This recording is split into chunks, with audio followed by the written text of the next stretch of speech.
Hello and welcome back to your Pennsylvania Dutch Minute. We have a grammar video for you today. That's right, everybody, cheer, grammar, yay. Actually, our video today is a grammar topic that is usually if you're taking a Pennsylvania Dutch language course or if you bought my textbook and you're working through it, the topic today is usually one of the last grammar topics that is covered, and not just in Pennsylvania Dutch, but in a lot of foreign language classes, because it's sometimes people think it's difficult, or you really have to have a really good handle on the language in order to do this correctly. I'm going to challenge that today. The topic today is the subjunctive mood, and I'll talk more about that here in a minute. But like I said, a lot of people consider this to be difficult. I'm going to try and take this topic and make it as simple as possible, so that even if you are still taking baby steps in Pennsylvania Dutch, I don't think there's any reason why, as long as you know the formula how to do this, that you couldn't be creating and saying subjunctive sentences now. That's just, yeah, that's how I feel. So we're going to try and accomplish that, take something that a lot of people consider pretty difficult, and make it as easy as possible for you guys, so that you can get out there and start using the subjunctive, because we do use the subjunctive a lot when speaking in English, and you'll find out that you can use it a lot when speaking in Pennsylvania Dutch. So here we go. So the subjunctive mood, sometimes just referred to as the subjunctive, is what we use when we want to express hypothetical situations. So situations that might happen but haven't yet, or something that, think of like would, could, should, those types of situations. I would do something, I could do something, I should do something.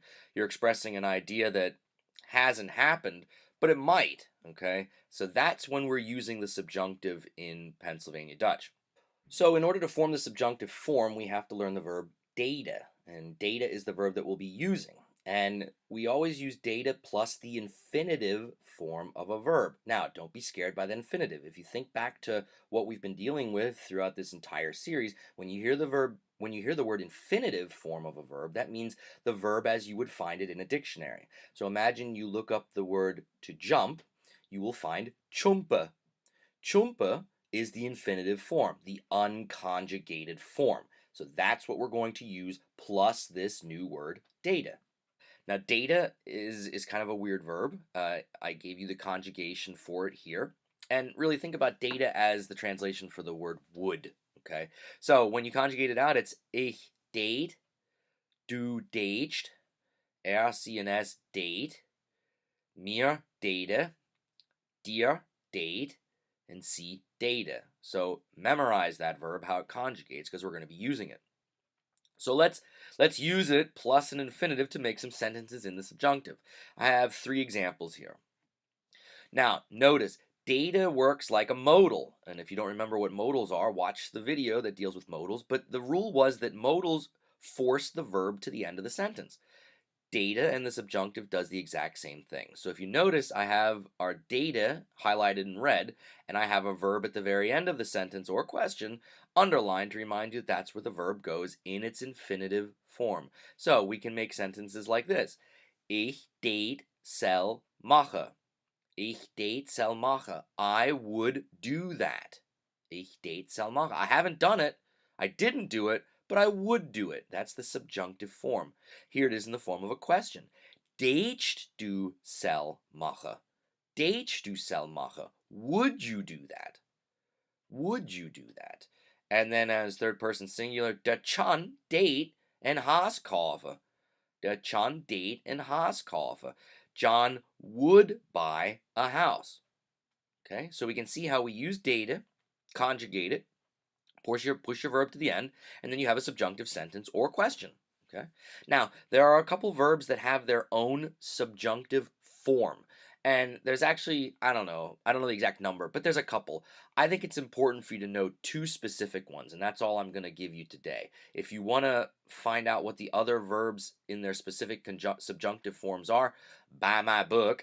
We have them listed out in the chapter 12 of Schwetzmal Deutsch, with their infinitive forms, or excuse me, with their subjunctive forms. Or also, if you have a copy of Fry's grammar book, that book has them listed out as well. But really, as far as I'm concerned, I think as long as you know these next 2, that's enough, okay? And let's look at them. So the first one I chose is habe, our good friend habe, which means to have. It has its own subjunctive form, and that is het.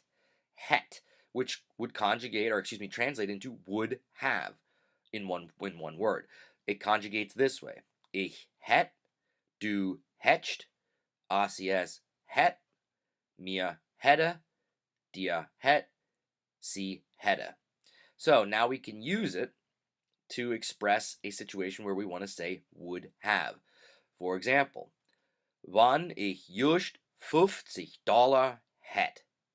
Wann ich just $50 hätt. If I only would have $50.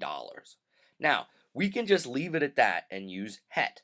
But to show you that even if you forget het, you can always fall back on what we just got done talking about using date. And here's that exact same idea at the bottom. Wann ich just $50 habe date.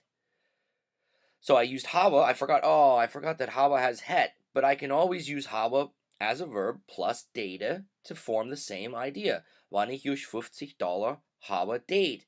It's a lot easier to just say het, but if you forget it, that's okay. Just use data plus the verb. Okay? Both those sentences mean the exact same thing. Okay, actually, the last one should have an exclamation point. My bad. But so there's habe. The other verb you should definitely know is our good friend sei, which is to be. Sei has its own subjunctive form, which is wär, which would translate into would be. And here's the conjugation for it. Ich wär, du wärst, ACS wär, mir wäre, dir wärt, sie wäre. And here's just one example of using would be in the subjunctive.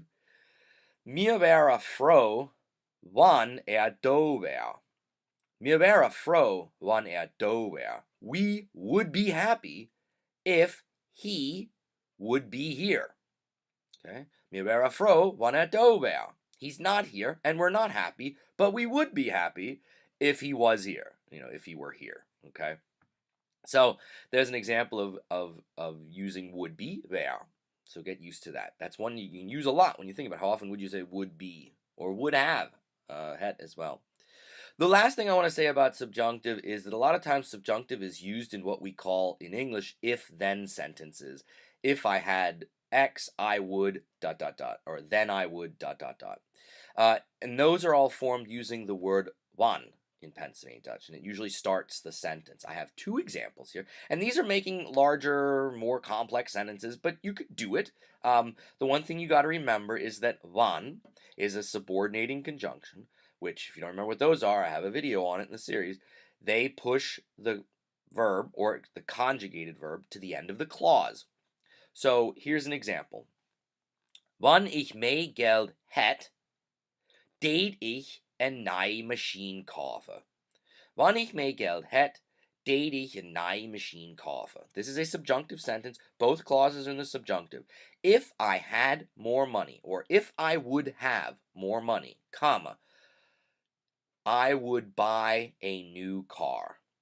If I would have more money, I would buy a new car.